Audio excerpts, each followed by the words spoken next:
I wasn't always a prisoner.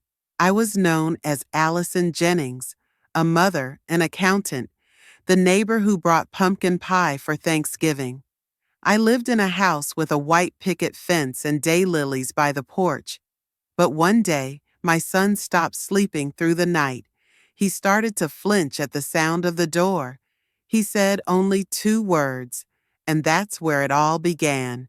The system asked me to wait. I didn't. I have no regrets. Only sometimes, when I hear other children call for their moms. If this story resonated with your soul, click subscribe and let me know in the comments which city or country you're listening from. I'm truly curious to know where you're tuning in from. My name was Allison Jennings. I was 42 years old, a full-time accountant at a small real estate office in Sacramento County.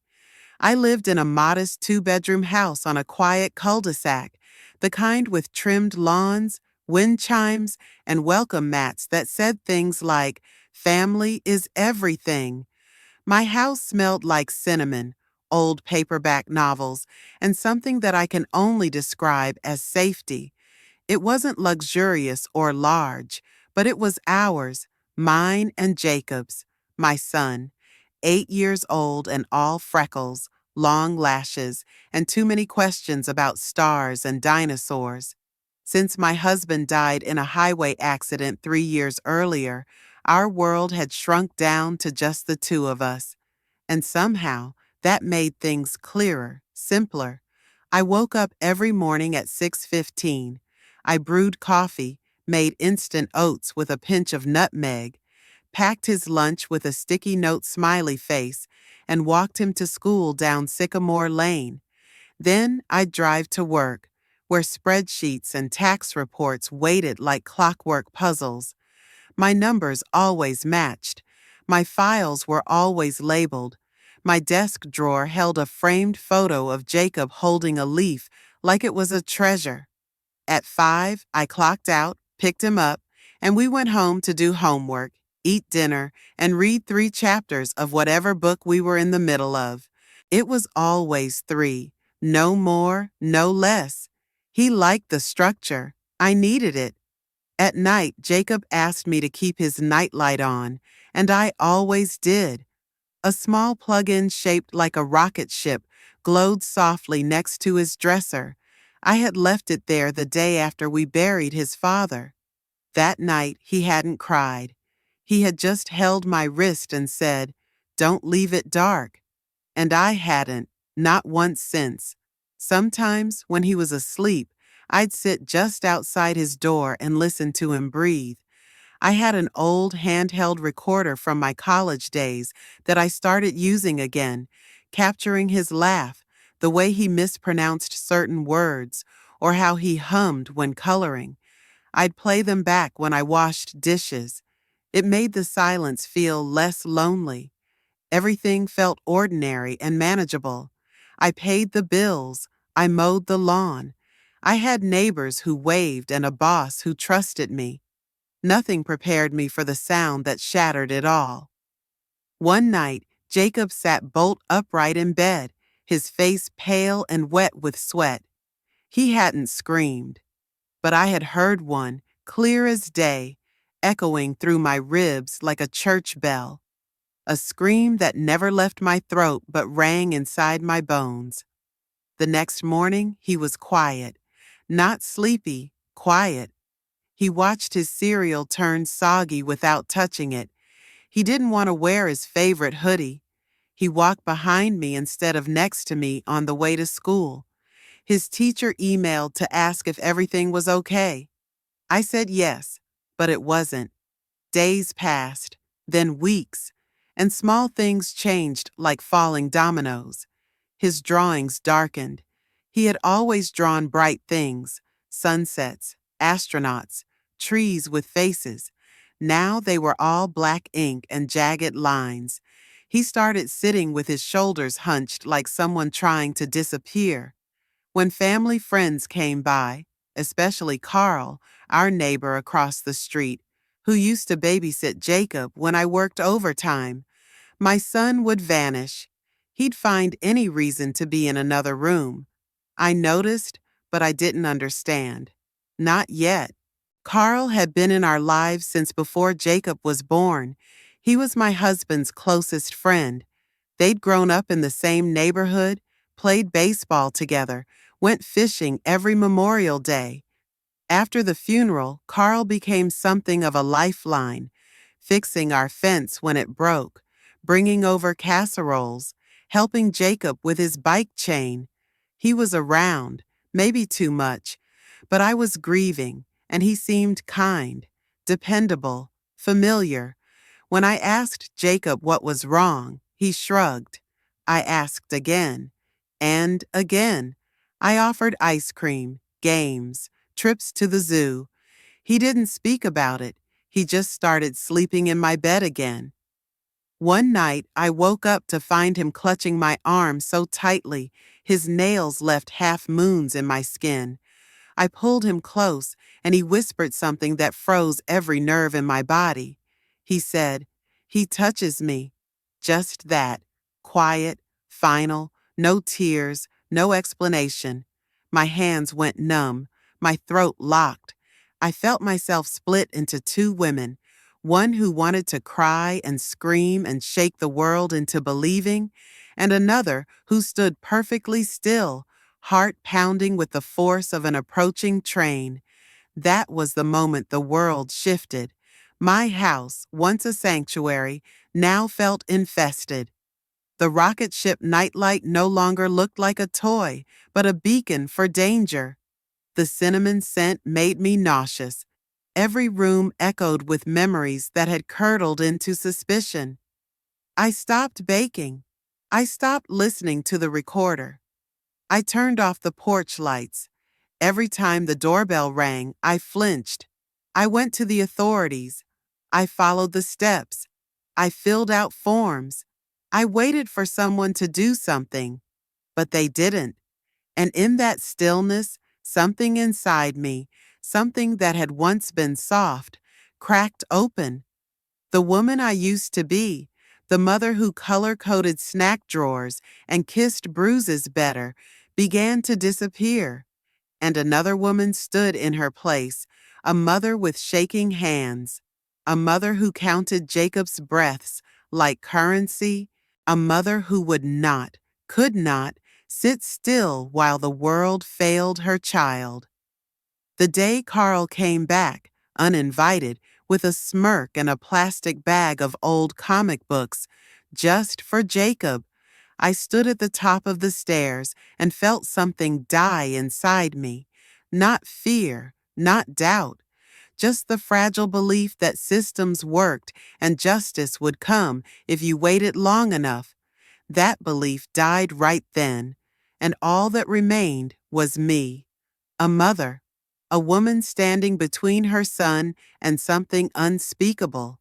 There would be no more oatmeal, no more bedtime stories, no more cinnamon. I wasn't the same. I would never be the same again. The morning it all changed was not different on the surface. The sun came in through the blinds in stripes. The kitchen smelled like weak coffee and burnt toast.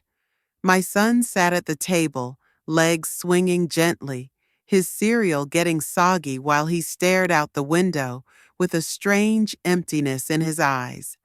I remember watching him and feeling something shift in my chest, something too soft to name, but too sharp to ignore. I had always noticed things. That was part of my nature. I noticed the way people changed their tone when they were hiding something, the way a number looked off in a spreadsheet, the way Jacob's shoulders had started curling inward when someone approached him too quickly.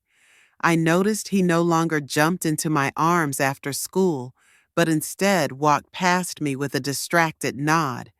I noticed he avoided talking about one person in particular, someone who had once been welcome in our home, someone I had trusted. At first, I thought I was imagining it, that I was overreacting, that maybe I was projecting old grief onto new moments. But a mother knows. Deep inside her bones, under every layer of reason and denial, she knows. He had stopped sleeping through the night. He no longer wanted to play his favorite video games. His drawings darkened, figures without faces, houses without doors. I tried to ask gently, but his answers were quiet and fragmented. I made an appointment with the school counselor. I brought him to a pediatric therapist. I called the man in question and asked him, in carefully chosen words, whether anything unusual had happened. He said no, with a laugh that echoed like ice in my ears. But I saw the way Jacob tensed when he heard his name. I saw how he would freeze when a car pulled into the driveway, even if it wasn't his. I felt the silence growing heavier between us, and I felt helpless against it. I followed every rule. I filed reports, made statements, wrote letters, filled out forms. I waited for the process to begin, for someone to take this seriously. But the system was slow. It asked for patience. It asked for evidence, witnesses, consistency. It asked for time. But my son was running out of time. I watched him become a shadow inside his own body. He flinched at night. He avoided hugs. He started talking in fragments, unfinished thoughts that drifted into silence. I began to sleep in a chair in the hallway, listening for sounds I couldn't bear to hear. I made lists of questions and reminders. I emailed everyone I could think of. I received automated responses. I received waiting lists. I received polite nods and empty eyes. Then, one afternoon, I found Jacob sitting in the laundry room behind the dryer, knees pulled to his chest, eyes wide and unfocused. When I asked him what happened, he didn't speak. He just pointed toward the door, and his hands were trembling. He didn't cry. He didn't scream. He simply stared at me with a face I couldn't recognize, void of the childlike glow I had cherished. That night, I sat at the edge of my bed with the light off. My hands rested in my lap, cold and motionless. I stared at the wall for what felt like hours, listening to the faint ticking of the hallway clock. My heart didn't beat fast. It slowed down, as if the world had slipped underwater. I thought of all the things I could no longer undo. I thought of the years I had spent building safety into every corner of our lives. I thought about how fragile it all really was. The next day, I visited the detective assigned to our case again. He listened. He nodded. He said he understood. He said it would take time. He said, "Let's wait and see." But Jacob wasn't waiting. He was disappearing. A few days later, the man returned. He arrived with a smile and a bag of groceries, acting as if nothing had changed, as if he still belonged. I saw his car from the window and felt a chill move through me. Not just fear, but something colder, an absolute clarity. I opened the door and told him he wasn't welcome. He brushed past me, insisting he had something for Jacob. I stood between them. He reached into the grocery bag for something. I don't know what. I didn't care. I couldn't hear his words anymore. I only saw Jacob frozen in the hallway behind me, clutching a crumpled blanket in his fist like it could shield him. Something broke in me. I moved without thought. I didn't plan. I didn't calculate. My body acted before my mind could catch up. There was a weight in my hands, sudden and familiar. The heavy metal flashlight from the kitchen drawer. I didn't remember picking it up. I didn't remember crossing the floor. All I remember is the feeling of my palms, ice cold, trembling, no longer my own. The moment was silent, almost graceful in its violence. It was over in seconds. There was blood. There was broken glass. There was a sound like bones clapping together. There was Jacob's breath caught in his throat. There was my own breath, jagged and wild. Then, sirens. I called them myself. I gave them my name. I didn't run. I sat on the porch with the flashlight still in my hands, blood dripping from the side of my palm onto the wooden step.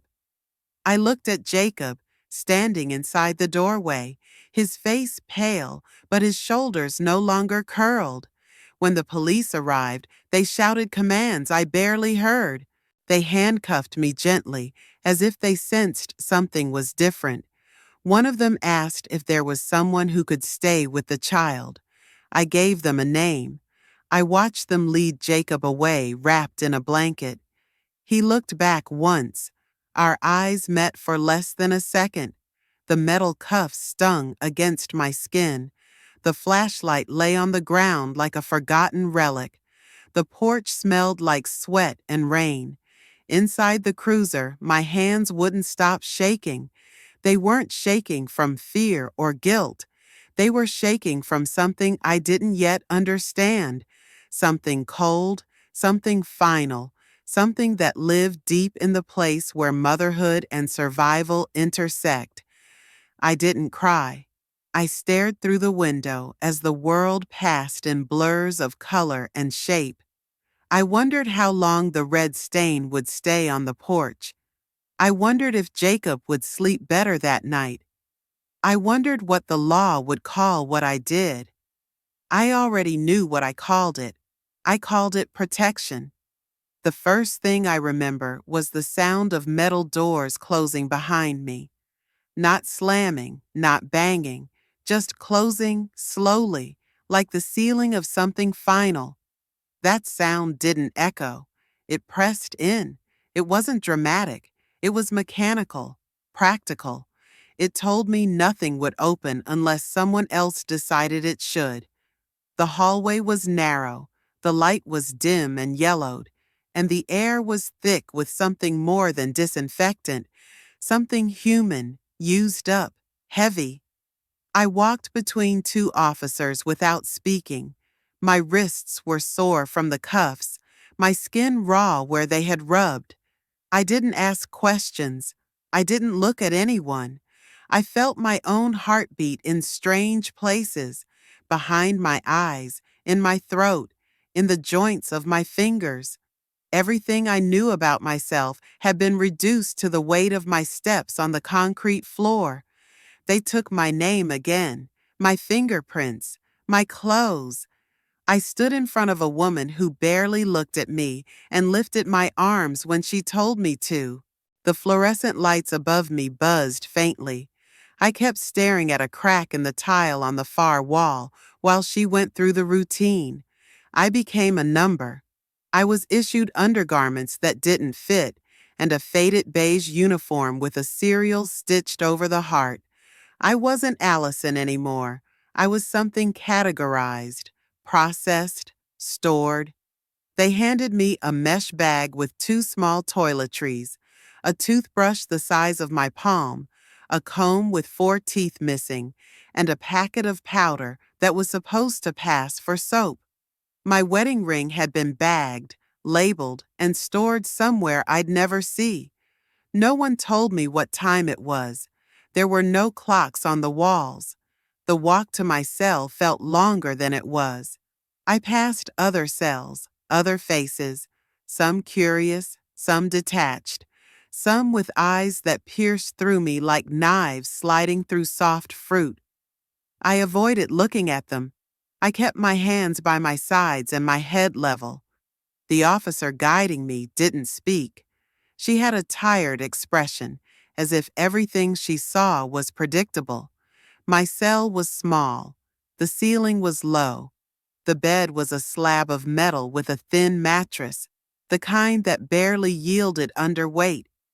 There was a toilet in the corner, a small metal sink, and a shelf no longer than my forearm. The walls were a dull gray, the kind of gray that had forgotten the existence of light.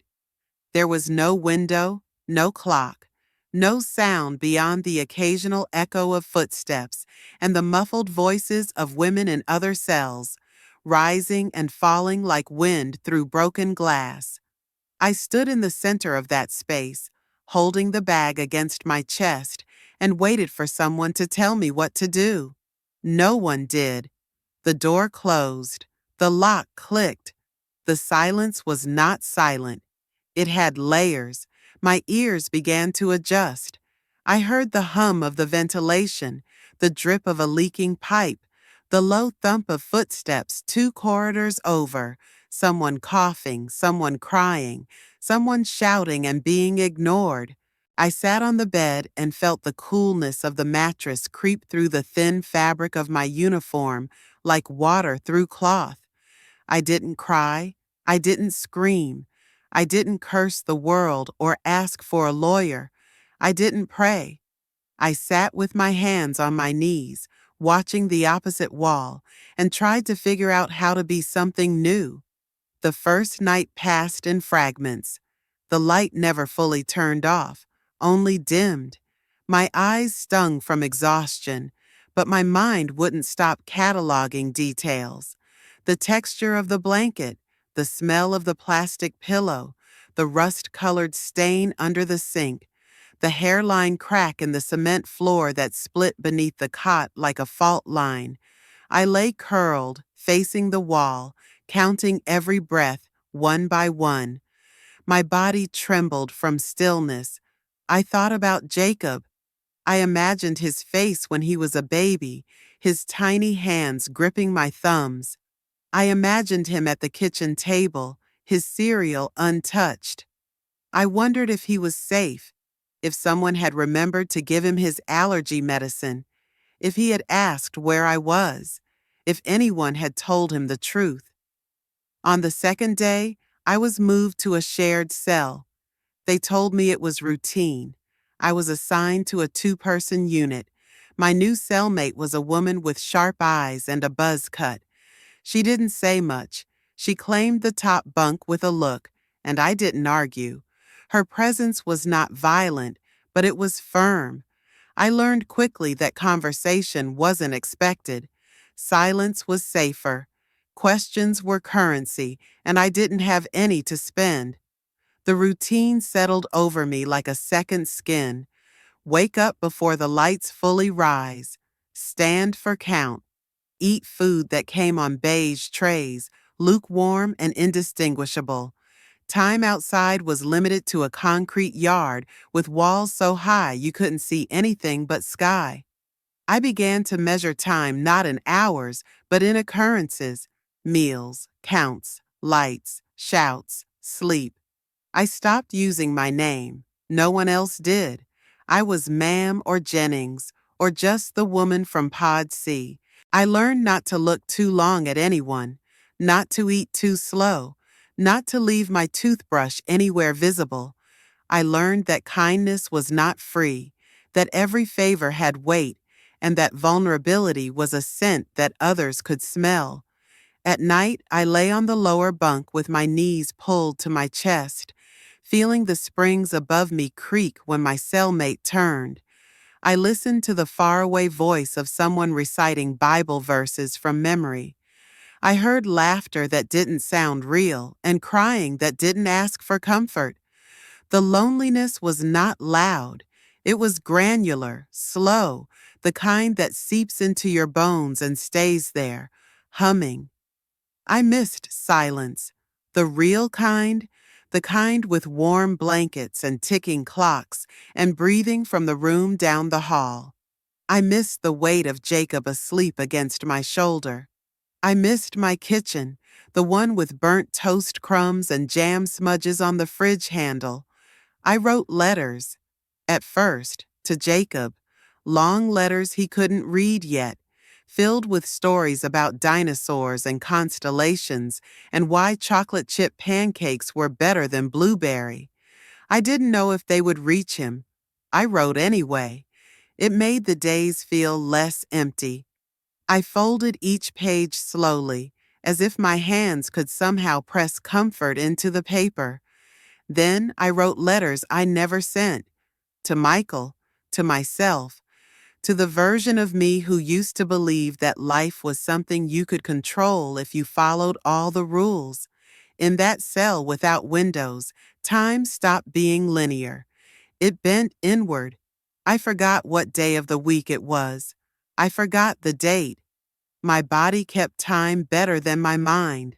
Hunger, exhaustion, dull aches from the cot, cold fingers in the morning, heat sticking to my skin when the air turned stale. Sometimes I stood for hours just watching the door, hoping it would open for something other than count, hoping that someone would say there had been a mistake, that someone would say, "You can go now." But no one came, and eventually I stopped hoping. I began to forget the shape of my old life. I clung to fragments: Jacob's laugh, the sound of our front door opening, the feel of warm towels fresh from the dryer. I held them like stones in my pocket, rubbing them smooth with memory until they lost their edges. In the absence of light, I learned to see differently, not with my eyes, but with some deeper part of myself that had always been buried under errands and deadlines and grocery lists. I wasn't who I had been. I wasn't yet who I would become. I was just a woman in a concrete box, counting breaths. There were mornings when I woke up and didn't remember where I was for a moment. In those first few seconds, before my eyes adjusted to the pale gray of the ceiling and the mechanical buzz of the lights, I felt a flicker of something old, something like normal. It never lasted long. The air in prison had a different weight to it. It pressed into your skin, reminded you that time moved differently here, that the world outside kept spinning without you. I marked the days with pencil scratches on the edge of the metal bed frame, not because I thought the number mattered, but because it was the only thing that made time feel real. I scratched one line every evening after count. No one noticed, or maybe they did and no one cared. I had been sentenced to 5 years, 3 if I kept my head down. I planned to keep my head down. In prison, everything was a negotiation: space, silence, safety.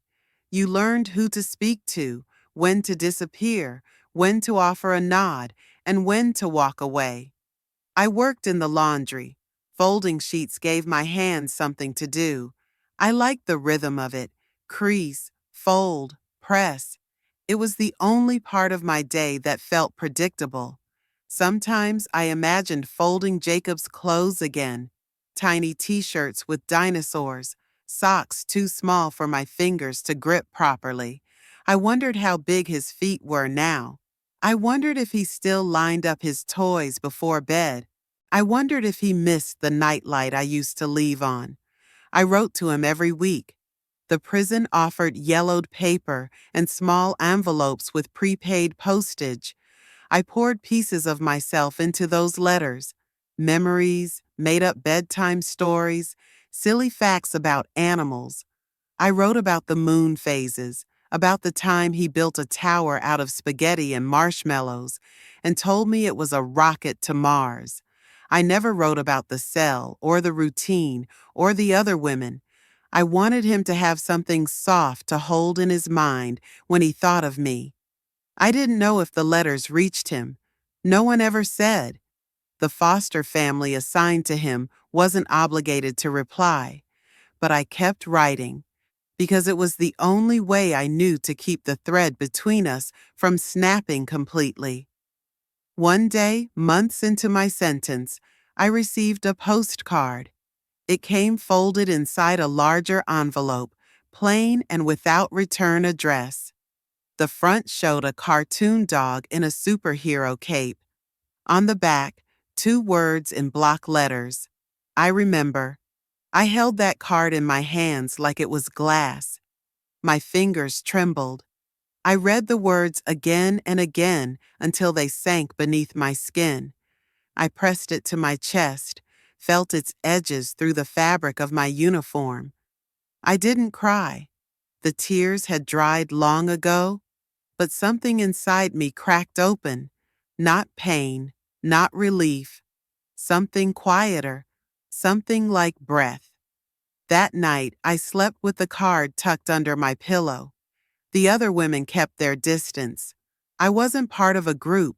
I wasn't useful in a fight or loud in conversation. I was the quiet one, the one who folded her sheets too precisely and stared too long at the walls. One woman asked me once, late one evening, while we scrubbed trays in the kitchen, why I didn't try to appeal my case. I didn't answer. She didn't ask again. There was a kind of order to the silence. I began to understand the rules of this world. I learned how to move through it without drawing attention. I picked up on the patterns. When tensions rose, when officers grew restless, when the food was late and tempers short, I adjusted. I adapted. I read books from the prison library, whatever I could get my hands on. Novels, history, even outdated textbooks. I read slowly, deliberately, savoring the way words shaped thought. Sometimes I imagined Jacob reading them years from now. I pictured us sitting across from each other in a real room, a room with windows, trading stories about the things we'd read. It was a fantasy, but it kept me from falling into the hollow space between minutes. Every small contact from the outside became sacred. A charity group sent holiday cards. A local church offered free journals. I wrote my name in careful cursive on the front page of mine and used it to record things I didn't want to forget. The sound of Jacob's laugh, the way the hallway at home creaked under bare feet, the smell of his shampoo, the blue hoodie he wore too often, the words he said the night everything changed. The thread was thin, almost invisible, but it was there. It ran from my chest into the world beyond the razor wire and the guards, into a house I no longer owned, to a child I no longer saw. That thread was all I had. When I was called to the counselor's office one morning, I assumed it was a mistake. I had never asked for services. I didn't talk much. I kept to myself. But I followed the officer without a word. The counselor was a kind-eyed woman who didn't smile too much. She handed me a document, an update from social services. Jacob had changed schools. He was doing better. He was quieter than before, but responsive. She said the family he lived with was stable. No adoption papers had been filed. He was still a ward of the state. That meant there was still time. I nodded, thanked her, and walked back to my cell, gripping the paper like it was a passport. That night, I wrote another letter. I told him I was proud of him, that I hoped he had made a new friend, that I still made the same kind of waffles in my dreams, and I imagined he had outgrown the old plate with the rocket ship. The days bled into each other. Time folded, but that invisible thread never snapped. Sometimes I would wake in the middle of the night and press my hand to my chest, just to feel the rise and fall of breath, just to remind myself I was still alive, just to whisper his name into the dark, not because I expected an answer, but because I needed the sound of it to echo off the walls and come back to me. Jacob, the only word that still made me feel like a mother. The morning of my release came without ceremony. There was no announcement, no handshake, no farewell, just a knock on the cell bars before sunrise and an order to pack up what little I had. I folded my uniform, tied my worn-out shoes, and tucked the postcard into my bra. I left behind the books, the extra comb, and the years that had settled into the cracks of the concrete. My hands didn't tremble. I had stopped shaking a long time ago. The processing office smelled like dust and tired paper. A man behind a desk pushed forward a plastic bag with my name on it. Inside was the same pair of jeans I had worn the day I was arrested, a sweater I barely recognized, and my old leather wallet, emptied of everything but a faded library card and a photo of Jacob at age 5, cut unevenly at the corners. I slipped it into my pocket without looking at it too long. If I stared at his face, I might forget how to walk through the next door. They gave me a bus ticket and a card with the name of a halfway house. The officer who escorted me didn't speak. The exit gate buzzed and opened slowly, reluctantly, as if the world outside had to think twice before letting me back in. I stepped through with the sun in my eyes, the light too sharp after years under fluorescent buzz. My feet touched pavement that didn't belong to the state. The wind felt unfamiliar. The air carried smells I had forgotten. Car exhaust, bakery sugar, cut grass, perfume, rot. No one was waiting. The bus station was 12 blocks away. I walked. Each step felt like learning all over again. How to balance, how to hold my shoulders, how to exist without watching my back. People passed me with earbuds in, with strollers, with fast paces and busy hands. No one looked at me. I was just another woman walking with a plastic bag and secondhand shoes. Invisible, but in a new way. The halfway house was gray on the outside and hollow on the inside. My room had a metal-framed bed, a single drawer, and a window facing a brick wall. I sat on the edge of the mattress and listened to the city through the glass. Sirens, car horns, dogs barking. The noise was chaotic, but it made me feel less alone. In prison, every sound had meaning. Out here, the world made noise without caring who heard it. I registered for work assistance, filled out forms at the employment center, and nodded politely when they explained things I didn't understand. Technology had moved on without me. Phones were smarter, people were faster, and every screen asked for things I didn't have. Email, references, a clean record. I applied for jobs I was overqualified for. No one called back. Eventually, I found a diner that needed a dishwasher. Cash only, late hours, no questions. I took it. The kitchen was hot and loud, but the rhythm soothed me. Plates, soap, rinse, stack. I avoided eye contact. I listened more than I spoke. I took home leftover rolls wrapped in napkins and ate them slowly while sitting on the windowsill of my room, staring at the alley below like it might offer something better than what was behind me. I wrote another letter to Jacob. This time, I didn't send it. I had no address. The postcard had stopped coming. Social services said he had been moved. Privacy laws kept me in the dark. I was no longer his legal guardian. I was a line on a file, a note in a sealed envelope, a name he may have learned to forget. I visited the old neighborhood once, not to walk up to the door, just to see it. The house was painted a different color. The mailbox had a new name on it. The linden tree in the front yard had been cut down. I stood across the street in the shade of a stop sign and watched the front window. For a moment, I thought I saw a shape. A boy, maybe. Maybe not. I walked away before anyone could see me. I kept living in the cracks of the world. I learned where to shop with food stamps, how to hide my record during short conversations, how to keep my eyes down in crowded places. I met other women at the halfway house, some loud, some broken, some angry, some kind. Most of us carried stories too heavy to share and too dangerous to forget. We traded tips, how to talk to landlords, what temp agencies wouldn't run checks, how to keep parole officers off your back. I told no one about Jacob. He was mine.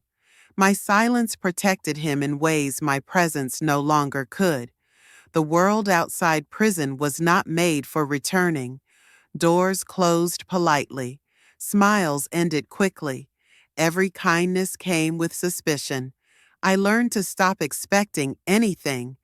When a stranger held the door for me, I flinched. When someone asked my name, I hesitated. At night, I still dreamed of the cell, not because I missed it, but because at least there, I had a place, a known rhythm. Out here, everything shifted. Time moved like a current I couldn't swim against. I didn't belong to the past, but the future had no place for me either. I began volunteering at a local library. They needed someone to reshelve books and wipe tables. I did both, quietly. No one asked about my past. I organized fiction alphabetically, dusted encyclopedias no one read, and smiled at children without lingering too long. I watched a girl one day, curled on the floor with a book twice her size, and thought of Jacob. I wondered if he still liked space stories. I wondered if he remembered the constellation maps we drew on the ceiling above his bed. One afternoon, I opened the donation box and found a paperback copy of Where the Wild Things Are. The cover was worn, the pages soft with use. I held it in my hands for a long time, the edges digging into my palms. That night, I took it back to the halfway house and read it out loud to myself, slowly, hearing my own voice as if from a distance. The next morning, I wrapped it in brown paper, wrote Jacob's name on the front, and left it at the Child Services office. No note, no return address, just a hope, small and quiet, that maybe it would reach him. Maybe he would open it and remember a time before the silence, before the courtroom, before the cell. Maybe that thread hadn't snapped. Maybe, just maybe, it was still there. Even if the world hadn't waited for me, even if everything familiar had shifted, I carried one truth like a flame behind my ribs. I was still his mother, and somewhere, out in the noise and chaos, he was still my son. The letter arrived without warning. It was folded crisply inside a plain white envelope, stamped and marked with no return address. My name was written carefully across the front, each letter formed with deliberate strokes, as if whoever had written it had taken time, as if the act of writing my name still meant something. I stared at it for hours before opening it. I placed it on the nightstand in my halfway house room and watched the sun move across the floor. I folded laundry. I made tea I didn't drink. I listened to the traffic outside. I imagined what the letter might say and, more dangerously, what it might not. I told myself it could be a mistake. It could be a cruel coincidence. But I knew better. I felt it deep in my chest, that old familiar ache that had never fully left. When I finally opened it, my hands shook. Inside was a single sheet of paper, no letterhead, no greeting, just a date, a time, and an address, a public community center on the other side of town, a meeting room number, no name, no explanation, just an invitation I hadn't known I was waiting for. I didn't sleep that night. I sat on the edge of my bed and traced the words with my fingers. I memorized the numbers. I listened to the hum of the city outside the window and imagined his face as it might be now, older, taller, changed. I tried to picture his voice, the shape of his hands, the color of his eyes in the light. I didn't know what I would say. I didn't know if he would come alone. I didn't know if he hated me, but I knew I would go. I arrived early. The center was quiet, the kind of quiet that makes every sound louder. Chairs scraped floors. A receptionist answered a phone behind glass. Someone in the distance laughed too hard. I sat on a bench outside the room and counted my breaths. Each one felt borrowed. I folded my hands in my lap and stared at the door. When it opened, I didn't recognize him at first. He was taller than I had imagined, broader through the shoulders, his face leaner, sharper. He wore a gray sweatshirt with the sleeves pushed up to his elbows and jeans that were slightly too short at the ankles. He walked with a quiet confidence that startled me. He looked around the room, then at me, and for a long moment, neither of us moved. There was no dramatic moment, no running, no tears. He walked toward me, slowly, deliberately, and sat down in the chair opposite mine. I looked at his hands. They rested on his knees, fingers long and still. I remembered those hands as smaller, always sticky with syrup or mud. I remembered how they once clung to mine like lifelines. Now they were still. I didn't speak. I didn't know how to begin. I searched his face for traces of the boy I once knew. I found them in his eyes, still hazel, still soft at the edges when the light hit them just right. He didn't smile, but he didn't look away. We sat in silence for what felt like hours. I wanted to say everything. I wanted to tell him how the nights had stretched without him, how I wrote him letters with no destination, how I carried his picture through years like a relic.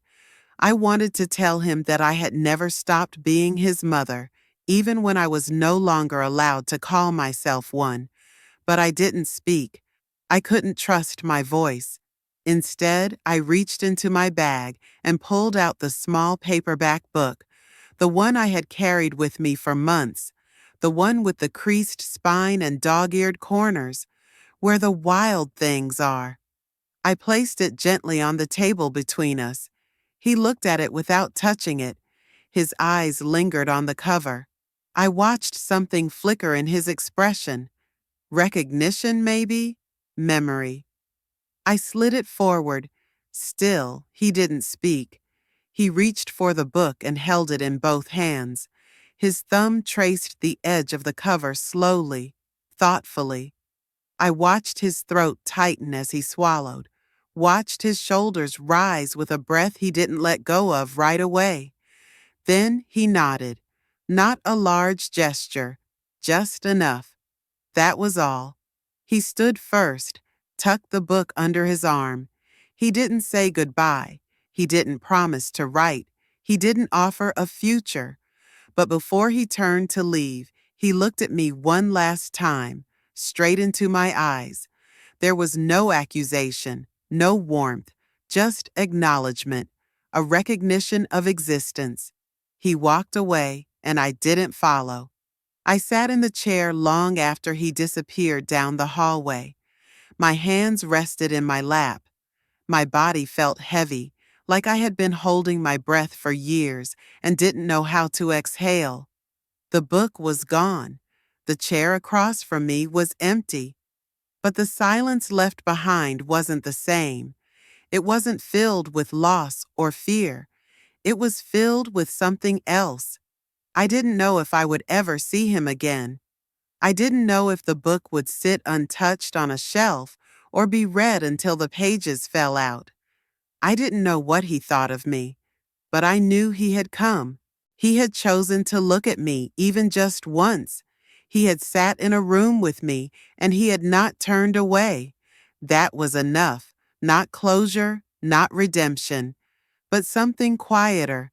A thread picked up, not repaired, not rewoven, but held gently for a moment.